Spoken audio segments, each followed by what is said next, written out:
Good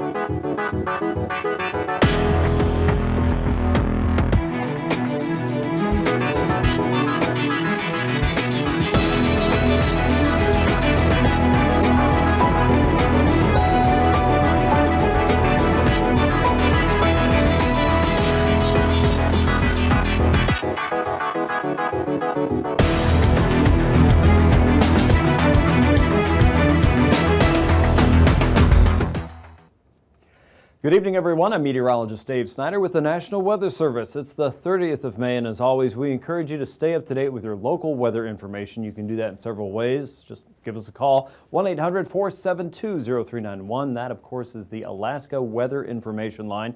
You can find us online at weather.gov/Alaska. A couple clicks will get you pointed in the right direction, whether that's your local weather forecast from Fairbanks, Juneau, or Anchorage, your aviation weather forecast from the Alaska Aviation Weather Unit, a checkup on some of the rivers and streams around your part of Alaska, going to weather.gov/APRFC, so short for Alaska Pacific River Forecast Center. That'll get you there as well. And of course, if you want to check on a shake or a quake, head to tsunami.gov or click on the link from our page. If you can't find what you're looking for, please do let me know. I'm happy to serve you in any way I can. Your email access to me starts right here, david.snyder@noaa.gov.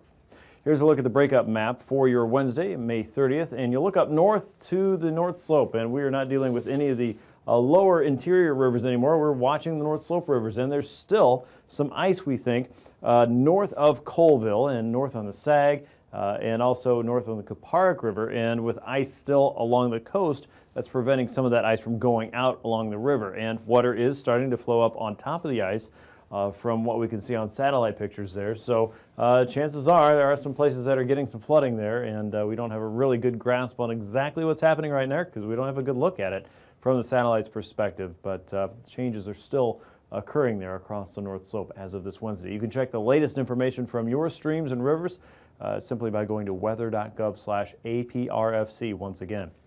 Let's take a look at the fire danger across the area. That is growing across the Yukon Flats. Let's say moderate to high danger there across some of the northern and eastern interior locations, as well as the Copper River Basin, the valley there, around the Matanuska Valley, and maybe just touching the western fringe of Anchorage, as well as some areas just north and west of the Alaska Range and into some of the park regions there upstream from the upper Kuskokwim and into the middle Yukon Flats. So watching for changes there simply due to drier weather. And some locations, though, we've already seen some of that ease just a little bit thanks to some daily rainfall and showers and thunderstorms. Of course, that comes with the risk of lightning there, but we are seeing some changes from day to day on that. So make sure you check in if that is a concern of yours, and always check before doing any open burning with your local fire officials. Fire.ak.blm.gov is a place to go to start your inquiry about fire information, but again, your local officials will have the best information for you and your community. Here's a look at the visible satellite picture, and you can see several areas of low pressure. One of those swirling here across the central and eastern Gulf. That has allowed some warmer, drier air to move in across southeast. Generally stable. There have been a few pockets of showers across the outer coast. Nothing too substantial, though. Low pressure sitting across the Bering is really going to be the main weather driver over the next several days.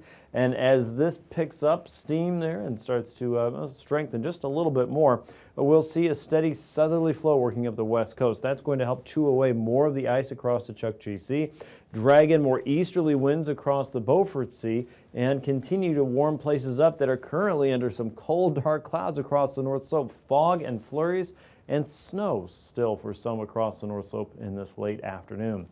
As we look at South Central, you can see one boundary passing through. There's been a few showers and a little bit of light rain across some of our valleys this afternoon, but nothing terribly substantial. We're going to watch for more showers and thunderstorms across the interior. A large amount of heat moving out of western Canada, that's pretty appropriate for this time of the year, is focusing on the interior, and with that, showers and thunderstorms will be a regular feature as we go ahead the next several days. You can see where those have been firing up today. We represent those in kind of that letter R shape with the arrow pointed down like a lightning bolt. A bigger driver of the overall weather pattern is the low pressure system out in the Bering. That's sitting at 992 millibars.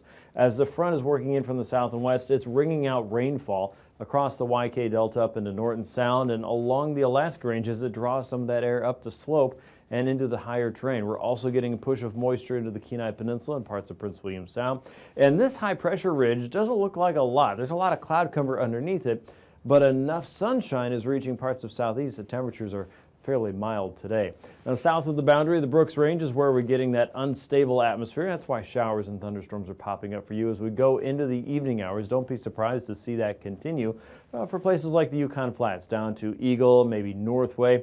And we won't be surprised either across some of the higher terrain to see showers mix in with a little bit of snow. Those will be for the highest peaks, though.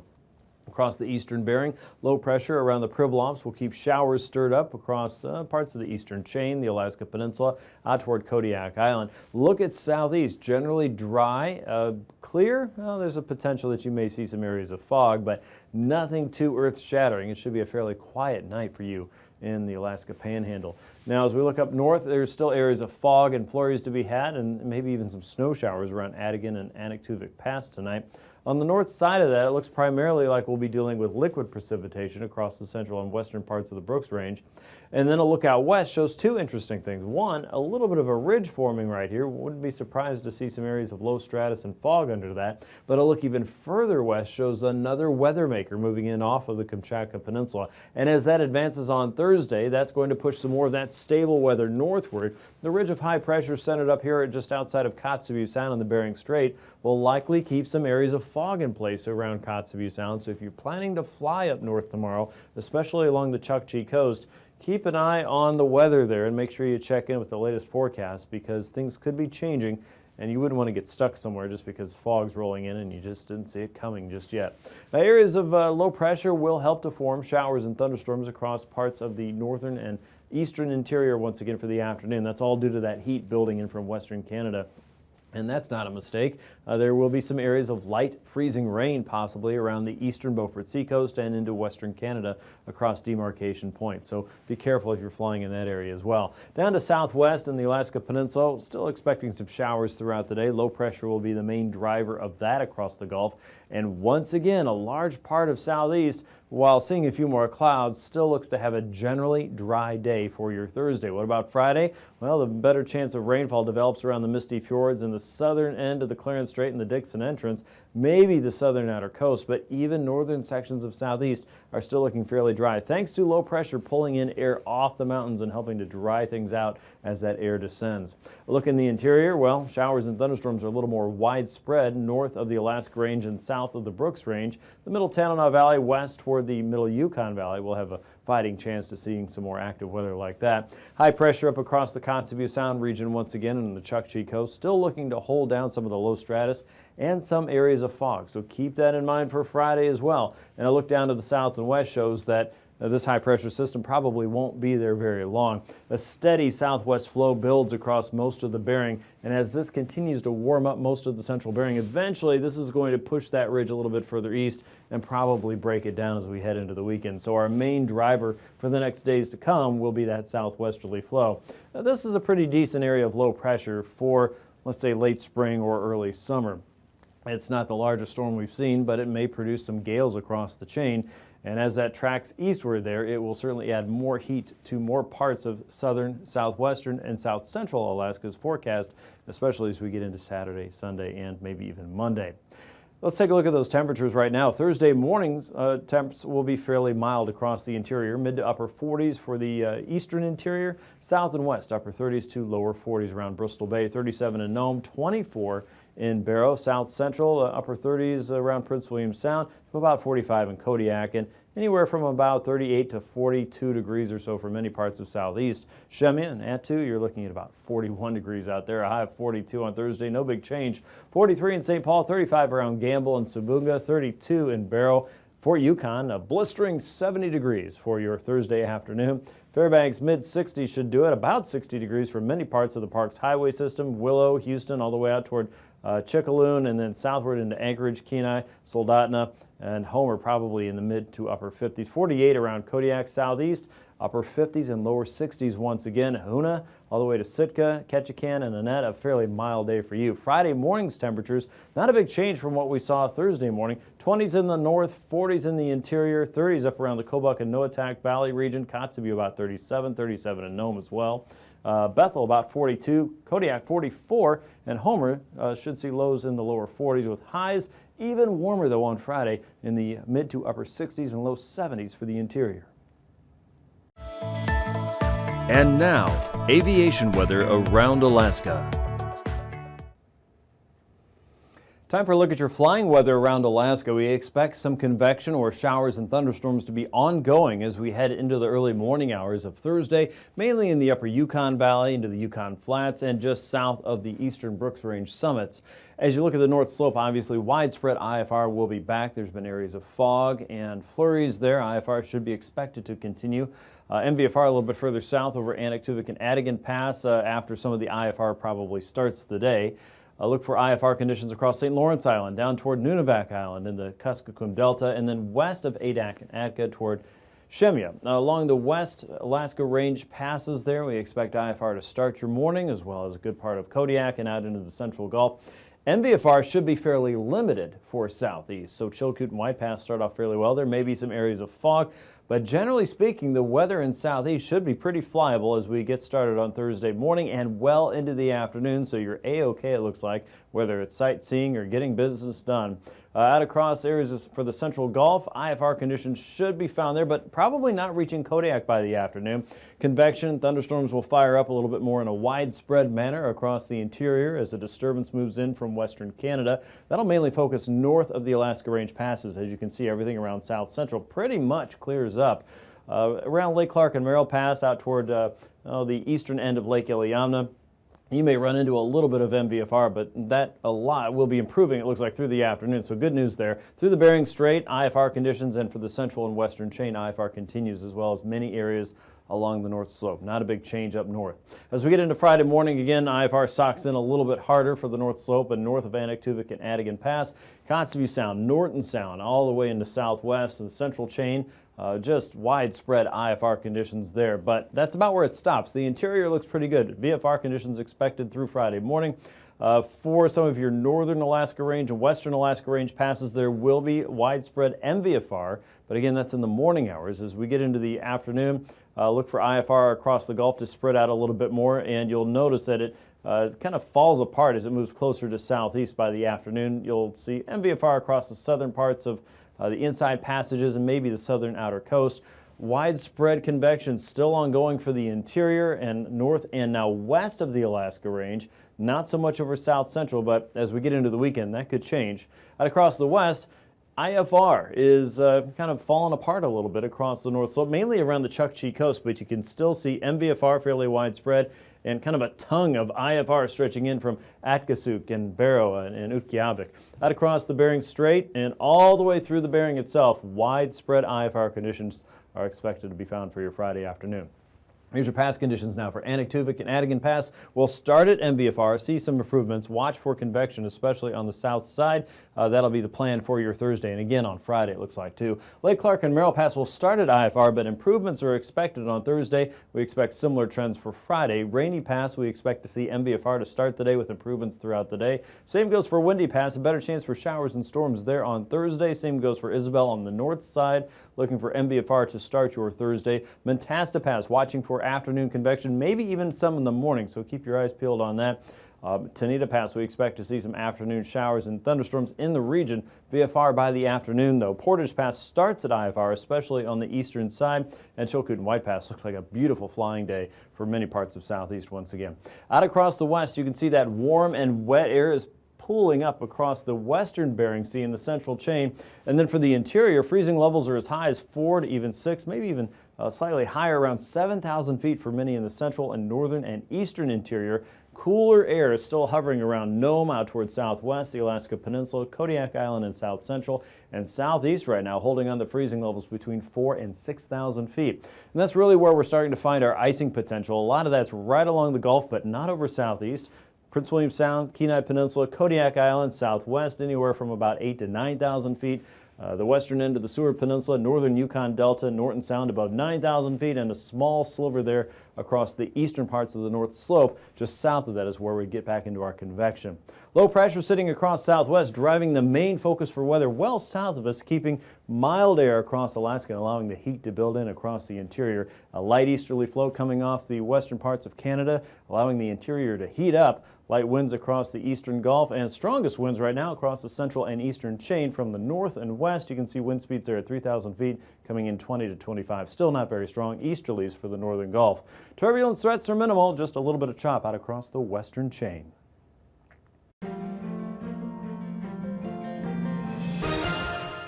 Welcome to another edition of Alaska Weather Facts. I'm meteorologist Dave Snider with the National Weather Service, and joining us today, two more people to talk about the augmented reality sandbox. It's Alana Valaji. She's a University of Alaska Fairbanks mechanical engineering student, helped design and work on the details to make this new type of sandbox there. Thanks for joining us, Alana. Thanks. And Courtney Breest, she's the outreach coordinator for AKwx, which is the experimental program to stimulate competitive research. It's a program funded nationally by the National Science Foundation, right? Yes. Okay.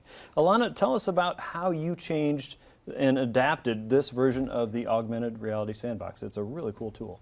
So Gina approached us with 3 goals for this new version of the sandbox. They wanted it to be compact in a light system that could travel around the state. They wanted it to be child-oriented, so we designed the sandbox to have 3 different levels. Okay. It's pretty cool. You can have younger children, you can have high school kids. I guess I should say high school teenagers. Sure. And then we also designed it to be more marketable, user-friendly, so that this could be seen eventually in classrooms all over the place, all over the state. Okay. And you had a big hand in this, but this was a team approach, right? Definitely. It was a really good experience for myself, for George Stevens, who we'll see later. One of our hand models today. Yeah. For 2 other members who aren't here today, Cody Klingman and Austin Hunt. And it was just a really good learning experience all around. Very good. And this is something that is part of your learning experience as well, so you get to check a box in your education. Yeah, right? it's a requirement for seniors of mechanical engineering at University of Alaska Fairbanks. Very good. Very good. Well, it is a wonderfully inquisitive tool, fun to play with, and I hope to get my hands in the sand here in just a little bit. But it's also part of a bigger program, something that we were talking about a moment ago, AKwx, and that's what Courtney is here to tell us more about. What is AKwx and why do you need a sandbox? Well, AKwx, as you mentioned, is a national program. We're funded nationally, but we're actually located statewide. We're at UAF, we're at UAA, we're in Southeast at UAS. And she mentioned, you know, taking the sandbox as an educational tool, and that's where I'm an outreach coordinator for the South Central test case. Okay. Our focus is on the Kenai watershed, and we are really interested in using these tools like the sandbox to interact with the students down there and get them interested in STEM and also communicate the research findings that we've been having throughout the state. Okay. And one of those, as George and Eric are kind of changing the contours for us there from UAF to maybe something that resembles a little bit of something more of the Kenai watershed, which is one of your focuses for the study, right? And specifically looking at some of the changes there and how that impacts people and also the salmon. Yes, it is all of our research is social and environmental. Okay. So we have social scientists working hand in hand with our environmental scientists. One of the things we're studying is Upper Russian Lake, and we have a researcher taking sediment cores from that lake. So one of the things we're going to use the sandbox to communicate is how the landscape changed over a long period of time, thousands of years, going from glacier, covered by glacier ice, to being filled with water. And then that's what they're doing right now. Exactly. So live. So they're moving cool. the water around. And then I think they've got some props over there, because we're also going to go a little bit more in depth and explain how the salmon got there. Okay. So using there's these, the salmon. Exactly. Oh, I think there's a few more. Yeah, we like more salmon in Alaska. More salmon. Yeah, exactly. So it's really taking the findings from our research grant and just trying to connect with the community and translate it in a really hands-on and exciting way, so people can, you know, interact with us as much as possible. Well, sure. That makes the learning and the science real and quite literally in your face, rather than just some boring black and white paper that you have to read about. This is something that people can understand better because it's visual and they're touching and feeling and seeing these changes, right? Yeah, and get them engaged. And then outreach is a huge component, and working with the younger students, and actually even, I mean, working with the UAF graduate and engineering students it's a huge part of our grant, and we really enjoy it. Oh, it is wonderfully exciting. And so, Alana, you were telling us that this is built to travel. Right. And this is built to do more things than version 1. Where can this type of project go in Alaska? And what can it demonstrate? I mean, we were hoping to eventually get to villages that were harder to reach, that you couldn't necessarily move a whole fixed instrument to, right? You need something that can pack up, fit in your truck bed. I mean, one of the most attractive parts of this project is that this was going to be something that was used past our graduation point. You know, this is going to be something that lives in the state for years. Right, right. Well, it looks like you're well on your way with that. So what are, give me another example. What else can this show us? We've talked about the Kenai River watershed. What's the coolest thing that you've played in the sand with? What's your idea? Well, I definitely enjoy the props, but we also like kind of building up a giant mound, and if you put some water behind it, you can make a little runway, I guess, and you know, demonstrate the effects of the hydrology by just putting up a dam and letting it all pour right down. And so that could, I think you mentioned it earlier, you could even demonstrate the effects of a tsunami. Right. Or something along those lines. So it's not just topography, but it's also hydrology and coastal surge mapping and some of the coastal changes that we're seeing here in Alaska, and seeing what the smaller changes in the sandbox might do to kind of a real effect of a slosh or a push of water up on the coast. Tsunami inundation mapping, or even glacial dam release, as some has been demonstrated before. So wow, that's just an impressive thing. That it seems like the possibilities are nearly endless with this, and probably even more ideas that are popping up in your head too. Yeah, as we speak. Very cool. All right. Well, if folks want to get more information about EPSCoR, you guys are online. You're on Facebook, Twitter, and on YouTube. AKEPSCOR, right? EPSCoR, Alaska EPSCoR, that is. And again, you guys are funded by the National Science Foundation, so more to come from that, and a longer-term study there. Thank you, ladies, for joining us today. Congratulations on your hard work there. This is really fun. And for now, I'm meteorologist Dave Snider with this edition of Alaska Weather Facts, and I'm going to go play in the sandbox there. We'll see you next time.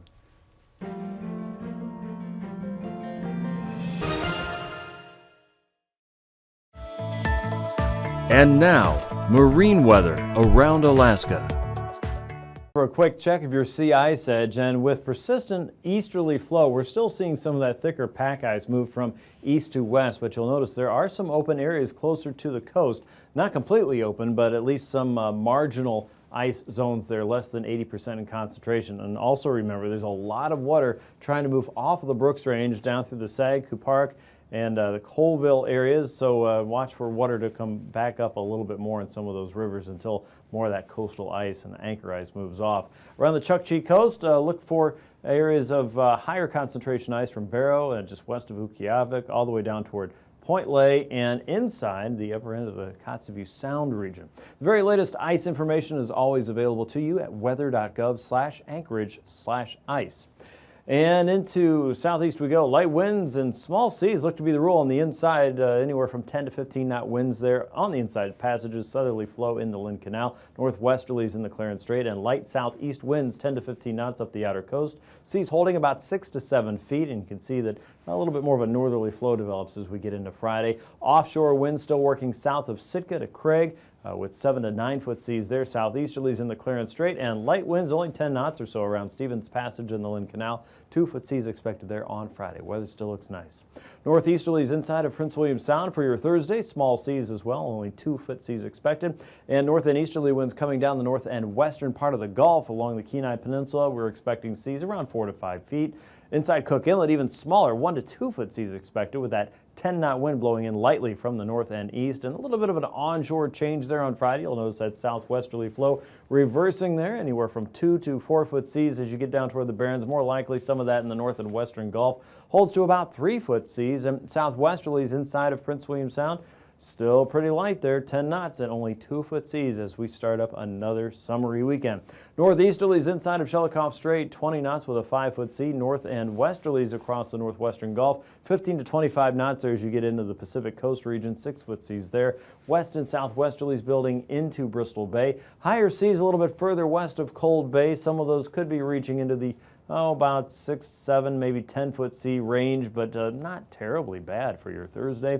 So we get into Friday, not a big change at all. North and westerly winds 15 knots, 4 to 5 foot seas, 10 knots inside of Shelikof Strait, only looking at 2-foot seas there for some of the islands around the region, and 5 to 6 foot seas south of AKwx to Sand Point, looking at 15-knot winds through your Friday. For Thursday, you can see the stronger winds and higher seas are building up out across the west, but they're not here yet. 20 to 25 knot winds in the entire chain, looking at 7 to 9 foot seas on the Bering Sea coast, 8-foot seas, maybe 7, a little bit further west toward Atka on the west and southwesterly flow. That's Thursday. Look at Friday, though. Some big changes out in the west of Adak, all the way out towards Shemya. You're looking at some storm force winds as that next low moves in. Remember, we saw on the chart there was about 970, I believe. We'll take a look at that again here in just a moment. 15 to 30 knot winds for most other areas, 35 south of Adak and Atka. 8-foot seas expected there, and 15 to 16-foot seas building in on Friday. For the west coast, light winds in most areas, Norton Sound all the way down to areas south of St. Lawrence to Nunivak Island, 5 to 10 knot winds. Westerlies a little bit stronger for St. Paul and St. George. Expect 8-foot seas there with a 20-knot wind. 15-knot winds there on Friday. A 4-foot sea is expected. And light winds up into Norton Sound and north of Nunivak Island. Again, 10 to 15 knots maybe. Southerlies around St. Matthew, a little bit stronger, 25 knots with that 8-foot sea. On the Beaufort Seacoast, light winds pushing on shore from the north and east, 10 knots there. 5 to 10 knots across the Chukchi coast. And again, slightly more northeasterly winds around the Bering Strait. 5-foot seas expected on Thursday. A southerly flow develops, and that'll start to stick around as we get into the weekend. Light winds around the Beaufort Seacoast over the ice, 5 to 10 knots, and you're still looking at very small seas around the open water of the Chukchi. Now, let's recap the weather coming your way. Showers and thunderstorms will be back in the eastern interior, especially tonight. Watch for generally clear conditions or calm conditions, let's say. Could be some areas of fog in southeast. Areas of light rain for south central and southwest, and here's that next weather maker building into the Bering. You can see rain across south central and southwest with showers tomorrow. Widely scattered showers and thunderstorms again across the central and eastern interior. Don't be surprised if you run into some areas of light freezing rain around Kaktovik and some areas of fog up across the north and west. By Friday, the low pressure system in the western Bering is down to 970 millibars. A deep southwesterly flow develops and gales out across the western chain are possible. Widely scattered showers and storms will expand their coverage a little bit more into parts of the western interior as we get into your Friday afternoon. Have a good one. See you tomorrow. These forecasts are for planning purposes only. Call 1-800-WX-BRIEF for a formal pre-flight briefing.